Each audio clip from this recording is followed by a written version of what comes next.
नमो भगवते वासुदेवाय। जय श्री कृष्ण। राधे राधे।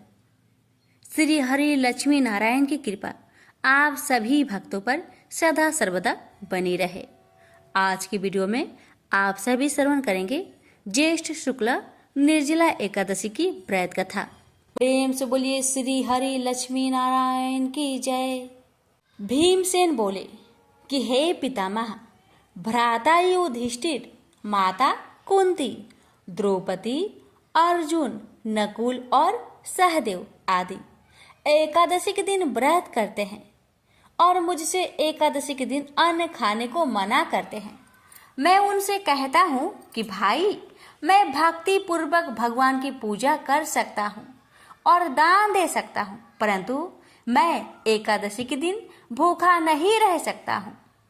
इस पर व्यास जी बोले, हे भीमसेन, यदि तुम नरक को बुरा और स्वर्ग को अच्छा समझते हो तो प्रत्येक माह की दोनों एकादशियों को अन्न ना खाया करो। इस पर भीमसेन बोले, हे पितामह, आपसे प्रथम कह चुका हूँ कि मैं एक दिन एक समय भी भोजन किए बिना नहीं रह सकता। फिर मेरे लिए पूरे दिन का उपवास करना तो कठिन है। मेरे पेट में अग्नि का वास है, जो अधिक अन्न खाने पर शांति होती है, और मैं प्रयत्न करूं तो एक व्रत अवश्य कर सकता हूं। अतः आप मुझे कोई एक ऐसा व्रत बतलाइए जिससे मुझे स्वर्ग की प्राप्ति हो। व्यास जी बोले कि हे वायुपुत्र, बड़े बड़े ऋषि और महर्षियों ने बहुत से शास्त्र आदि बनाए हैं। यदि कलयुग में मनुष्य उनका आचरण करे तो अवश्य ही मुक्ति को प्राप्त होता है। उसमें धन बहुत खर्च होता है। उनमें से जो पुराणों का सार है उसे कहता हूँ कि मनुष्य को दोनों पक्षों की एकादशी का व्रत करना चाहिए। इससे उन्हें स्वर्ग की प्राप्ति होती है। काशी बोले, हे भीमसेन, कृष्ण और मिथुन संक्रांति के मध्य में ज्येष्ठ मास की शुक्ला पक्ष की एकादशी होती है। उसका निर्जल व्रत करना चाहिए। इस एकादशी के व्रत में स्नान और आचमन में जल वर्जित नहीं है, लेकिन आचमन में 6 माह से जल से अधिक जल नहीं लेना चाहिए। इस आचमन से शरीर की शुद्धि हो जाती है। आचमन में 6 मासे से अधिक जल मद्यपान के समान है। इस दिन भोजन नहीं करना चाहिए, क्योंकि भोजन करने से व्रत नष्ट हो जाता है। यदि सूर्योदय से सूर्य अस्त तक मनुष्य जलपान न करे तो उससे 12 एकादशी के फल की प्राप्ति होती है। द्वादशी के दिन सूर्योदय से पहले ही उठना चाहिए। इसके पश्चात भूखे ब्राह्मण को भोजन कराना चाहिए। तत्पश्चात स्वयं भोजन करना चाहिए। इसका फल 1 वर्ष संपूर्ण एकादशियों के फल के बराबर है। हे भीमसेन, स्वयं भगवान ने मुझसे कहा था कि इस एकादशी का पुण्य समस्त तीर्थों और दानों के बराबर है। एक दिन निर्जला रहने से मनुष्य पापों से मुक्त हो जाता है। जो मनुष्य निर्जला एकादशी का व्रत करते हैं उनको मृत्यु समय भयानक यमदूत नहीं दिखाई देते। उस समय भगवान विष्णु के दूत स्वर्ग से आते हैं और उसको पुष्पक विमान पर बैठाकर स्वर्ग को ले जाते हैं। अतः संसार में सबसे श्रेष्ठ निर्जला एकादशी का व्रत है। अतः यत्न पूर्वक इस एकादशी का निर्जल व्रत करना चाहिए। उस दिन ओम नमो भगवते वासुदेवाय मंत्र का उच्चारण करना चाहिए। उस दिन गौदान करना चाहिए। व्यास देव जी के ऐसे वचन सुनकर उसने निर्जला व्रत किया। इस एकादशी को भीमसेन या पांडव एकादशी भी कहते हैं। निर्जल व्रत करने से पहले भगवान की पूजा करनी चाहिए और उनसे विनय करनी चाहिए कि हे भगवान, आज मैं निर्जला व्रत करता हूँ, उसके दूसरे दिन भोजन करूँगा। मैं इस व्रत को श्रद्धा पूर्वक करूँगा, उससे मेरे सब पाप नष्ट हो जाए। इस दिन एक बड़े वस्त्र से ढककर स्वर्ण सहित दान करना चाहिए। जो मनुष्य इस व्रत के प्रहर में स्नान, तप आदि करते हैं उनको करोड़ फल स्वर्ण दान का फल मिलता है। जो मनुष्य इस दिन यज्ञ होम आदि करते हैं उसका फल वर्णन भी नहीं हो सकता। इस निर्जला एकादशी के व्रत से मनुष्य विष्णु लोक को जाता है। जो मनुष्य इसी दिन अन्न खाते हैं उसे चांडाल समझना चाहिए, वे अंत नरक में जाते हैं। ब्रह्म हत्यारे, मद्यपान करने वाले, चोरी करने वाले, गुरु से देश करने वाले, असत्य बोलने वाले इस व्रत को करने से स्वर्ग को जाते हैं। हे कुंती, जो पुरुष या स्त्री इस व्रत को श्रद्धा पूर्वक करते हैं उनके निम्नलिखित कर्तव्य है। उन्हें सर्वप्रथम विष्णु भगवान की पूजा करनी चाहिए, तत्पश्चात गौदान करना चाहिए। उस दिन ब्राह्मणों को दक्षिणा, मिष्टान आदि देना चाहिए। निर्जला के दिन अन्न, वस्त्र, छत्र, उपाहान आदि का दान करना चाहिए। जो मनुष्य इस कथा को प्रेम पूर्वक सुनते व पढ़ते हैं उसको स्वर्ग की प्राप्ति होती है। प्रेम से बोलिए लक्ष्मी नारायण की जय। कथा को लाइक शेयर करना ना भूले। लक्ष्मी नारायण आप सभी की मनोरथ को पूर्ण करे। 11 माता की व्रत कथा। एक लड़का सूट बूट पहनकर अपने ससुराल पत्नी को लेने जा रहा था। रास्ते में एक गाय कीचड़ में फंसी हुई थी। वह लड़के से कहने लगी कि बेटा, मैं कीचड़ में फंसी हूँ, मुझे हाथ देकर बाहर निकालो। वह कहने लगा, नहीं नहीं, यदि मैं कीचड़ में हाथ डालूंगा तो मेरे कपड़े गंदे हो जाएंगे, मुझे तो अपनी पत्नी को लेने ससुराल जाना है। वह गाय क्रोधित होकर श्राप देती है, अच्छा तुम ससुराल जाओ, तुम वहां पर नहाओगे तो आधा गधा और खाना खाओगे तो पूरा गधा बनोगे। वह ससुराल पहुंच जाता है और उसके साले कहते हैं कि जीजा जी आप नहा धोकर खाना खा लो। तब वह कहता है कि मैं नहीं नहाऊंगा। तब वह कहते हैं ठीक है आप खाना खा लो। तब वह खाने से भी इनकार कर देता है। सब परेशान हो जाते हैं, जीजा ऐसा क्यों कर रहे हैं, ना तो नहा रहे हैं ना ही खाना खा रहे हैं। तब उसकी पत्नी कहती है कि आप क्यों नहीं नहाते या खाते हो। तब वह लड़का गाय की बात अपनी पत्नी से बताता है और कहता है कि मुझे गाय ने श्राप दिया है कि नहाऊंगा तो आधा गधा व खाऊंगा तो पूरा गधा बन जाऊंगा।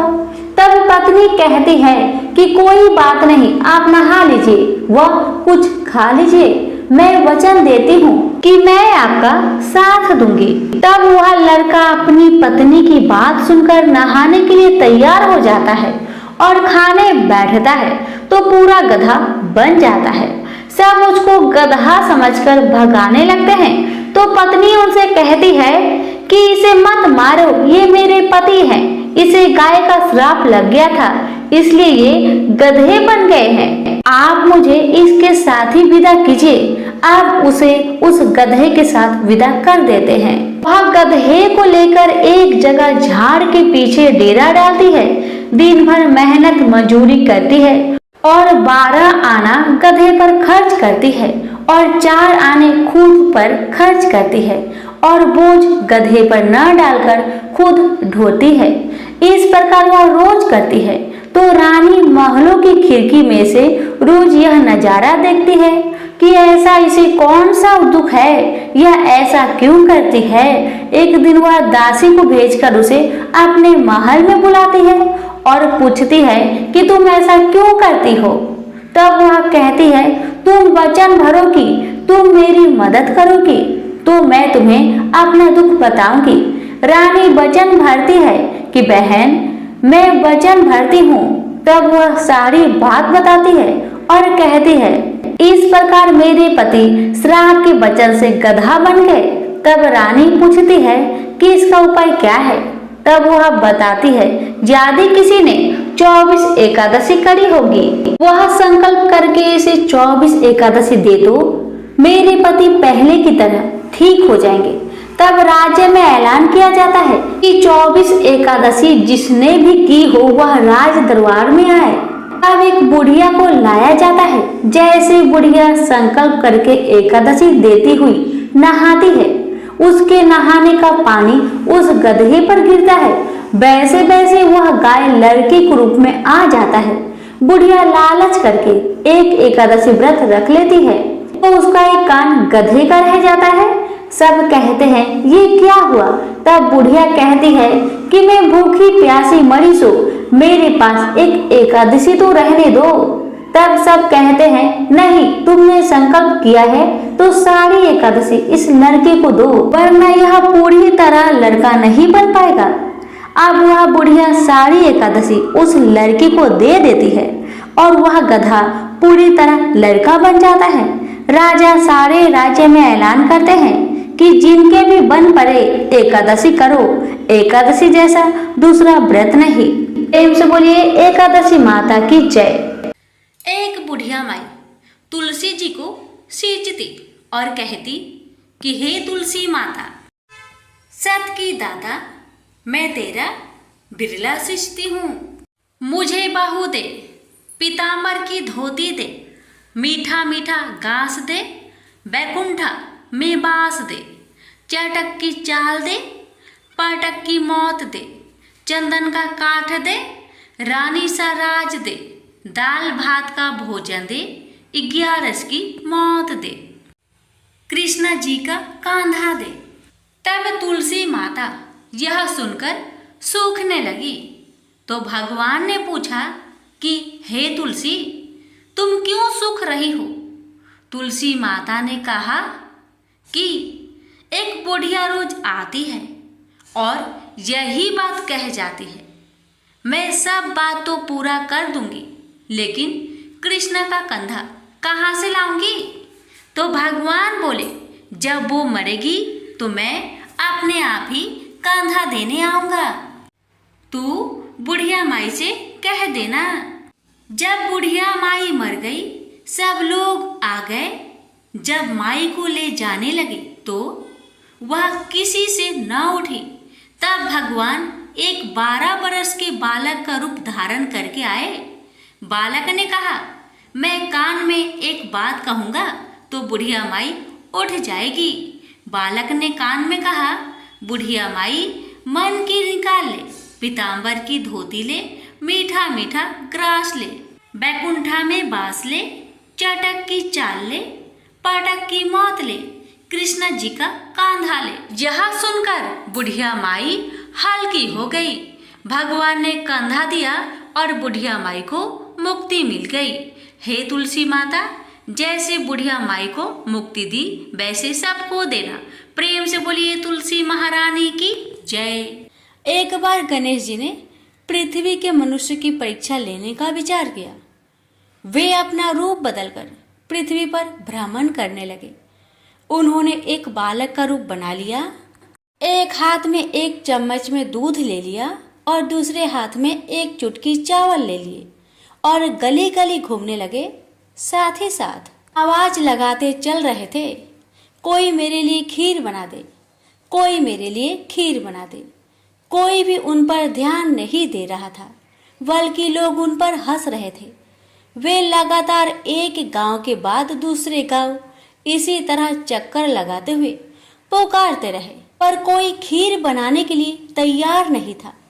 सुबह से शाम हो गई, गणेश जी लगातार घूमते रहे। एक बुढ़िया थी, शाम के वक्त अपनी झोपड़ी के बाहर बैठी हुई थी। तभी गणेश जी वहां से पुकारते हुए निकले कि कोई मेरी खीर बना दे, कोई मेरी खीर बना दे। बुढ़िया बहुत कोमल हृदय वाली स्त्री थी। उसने कहा, बेटा मैं तेरी खीर बना देती हूँ। गणेश जी ने कहा, माई अपने घर में से दूध और चावल लेने के लिए बर्तन ले आओ। बुढ़िया एक कटोरी लेकर जब झोपड़ी के बाहर आई तो गणेश जी ने कहा, अपने घर का सबसे बड़ा बर्तन लेकर आओ। बुढ़िया को थोड़ी झुलझुलाहट हुई, पर उसने कहा, चलो बच्चे का मन रख लेती हूँ, और अंदर जाकर वह अपने घर का सबसे बड़ा पतीला लेकर बाहर आई। गणेश जी ने चम्मच से पतीले में दूध उड़ेलना शुरू किया। तब बुढ़िया के आश्चर्य की सीमा न रही। जब उसने देखा दूध से पूरा पतीला भर गया है, एक के बाद एक वह बर्तन झोपड़ी से बाहर लाती गई और उसमें गणेश जी दूध भरते चले गए। इस तरह से घर के सारे बर्तन दूध से लबालब भर गए। गणेश भगवान ने बुढ़िया से कहा, मैं स्नान करके आता हूँ, तब तक तुम खीर बना लो, मैं वापस आकर खाऊंगा। बुढ़िया ने पूछा, मैं इतनी सारी खीर का क्या करूंगी? इस पर गणपति जी बोले, सारे गांव को दावत दे दो। बुढ़िया ने बड़े प्यार से मन लगाकर खीर बनाई। खीर की भीनी भीनी मीठी मीठी खुशबू चारों दिशाओं में फैल गई। खीर बनाने के बाद वह हर घर में जाकर खीर खाने का न्योता देने लगी। लोग उस पर हंस रहे थे। बुढ़िया के घर में खाने को दाना नहीं और यह सारे गांव को खीर खाने की दावत दे रही है। लोगों को कौतूहल हुआ और खीर की खुशबू से लोग खींचे चले आए। लो, सारा गांव बुढ़िया के घर में इकट्ठा हो गया। जब बुढ़िया की बहू को दावत की बात मालूम हुई, तब वह सबसे पहले वहां पहुंच गई। उसने खीर से भरे पतीलों को जब देखा तो उसके मुंह में पानी आ गया। उसे बड़ी जोर से भूख लगी हुई थी। उसने एक कटोरी खीर निकाली और दरवाजे के पीछे बैठकर खाने को तैयार करने लगी। इसी बीच एक छींटा गिर गया और गणपति जी का भोग लग गया और वो प्रसन्न हो गए। पूरे गांव को खाने की दावत देकर बुढ़िया वापस अपने घर आई। उसने देखा बालक वापस आ गया था। बुढ़िया ने कहा, बेटा खीर तैयार है, भोग लगा लो। गणपति जी बोले, माँ भोग तो लग चुका है, मेरा पेट पूरी तरह से भर गया है, मैं तृप्त हूँ, अब तू खा, अपने परिवार और गांव वालों को खिला। बुढ़िया ने कहा, यह तो बहुत ज्यादा है, सबका पेट भर जाएगा, इसके बाद भी यह बच जाएगी। उस बची खीर का मैं क्या करूंगी? इस पर गणेश जी बोले, उस बची खीर को रात में अपने घर के चारों कोनों में रख देना। और बुढ़िया ने ऐसा ही किया। जब सारा गांव जी भरकर खा चुका, तभी ढेर सारी खीर बच गई। उसने उसके पत्र को अपने घर के चारों तरफ रख दिया। वहां उठकर उसने क्या देखा? पतीले में खीर के स्थान पर हीरे, जवाहरात और मोती भर गए हैं। बहुत खुश हुई। उसकी सारी दरिद्रता दूर हो गई। वह आराम से रहने लगी। उसने गणपति जी का एक भव्य मंदिर बनवाया और साथ में एक बड़ा सा तालाब भी खुदवाया। इस तरह उसका नाम दूर दूर तक प्रसिद्ध हो गया। उस जगह वार्षिक मेले लगने लगे। लोग गणेश जी की कृपा प्राप्त करने के लिए उस स्थान पर पूजा करने और मान्यताएं मानने के लिए आने लगे। गणेश जी सबकी मनोकामनाएं को पूरी करने लगे। प्रेम से बोलिए गणेश भगवान की जय। सभी व्रत में सुनी जाने वाली लपसी तपसी की कथा। एक लपसी था, एक तपसी था। तपसी हमेशा भगवान की तपस्या में लीन रहता था। लपसी रोजाना 1.25 सेर की लापसी बनाकर भगवान का भोग लगाकर जीम लेता था। एक दिन दोनों लड़ने लगे। तपसी बोला, मैं रोज भगवान की तपस्या करता हूँ, इसलिए मैं बड़ा हूँ। लपसी बोला, मैं रोज भगवान को 1.25 सेर लापसी का भोग लगाता हूँ, इसलिए मैं बड़ा हूँ। नारद जी वहां से गुजर रहे थे। दोनों को लड़ता देखकर उनसे पूछा कि तुम क्यों लड़ रहे हो? तपसी ने खुद के बड़ा होने का कारण बताया और लपसी ने अपना कारण बताया। नारद जी बोले, तुम्हारा फैसला मैं कर दूंगा। दूसरे दिन लपसी और तपसी नहाकर अपनी रोज की भक्ति करने आए तो नारद जी ने छुपकर 1.25 करोड़ की एक एक अंगूठी दोनों के आगे रख दिए। तपसी की नजर जब अंगूठी पर पड़ी तो उसने चुपचाप अंगूठी उठाकर अपने नीचे दबा लिया। तपसी की नजर अंगूठी पर पड़ी लेकिन उसने ध्यान नहीं दिया। भगवान को भोग लगाकर लापसी खाने लगा। नारद जी सामने आए तो दोनों से पूछा कि कौन बड़ा है, तो नारद जी ने तपसी से खड़ा होने को कहा। वो खड़ा हुआ तो उसके नीचे दबी अंगूठी दिखाई पड़ी। नारद जी ने तपसी से कहा, तपस्या करने के बाद भी तुम्हारी चोरी करने की आदत नहीं गई, इसलिए लपसी बड़ा है और तुम्हें तुम्हारी तपस्या का कोई भी फल नहीं मिलेगा। तपसी शर्मिंदा होकर माफी मांगने लगा। उसने नारद जी से पूछा, मुझे मेरी तपस्या का फल कैसे मिलेगा? नारद जी ने कहा, यदि कोई गाय और कुत्ते की रोटी नहीं बनाएगा तो फल तुझे मिलेगा। यदि कोई ब्राह्मण को भोजन करवाकर दक्षिणा नहीं देगा तो वह फल तुझे मिलेगा। यदि कोई साड़ी के साथ ब्लाउज नहीं देगा तो फल तुझे मिलेगा। यदि कोई दिए से दिया जलाएगा तो फल तुझे मिलेगा। यदि कोई सारी कहानी सुने लेकिन तुम्हारी कहानी नहीं सुने तो फल तुझे मिलेगा। उसी दिन से हर व्रत कथा कहानी के साथ लपसी तपसी की कहानी भी सुनी और कही जाती है। प्रेम से बोलिए लक्ष्मी नारायण की जय।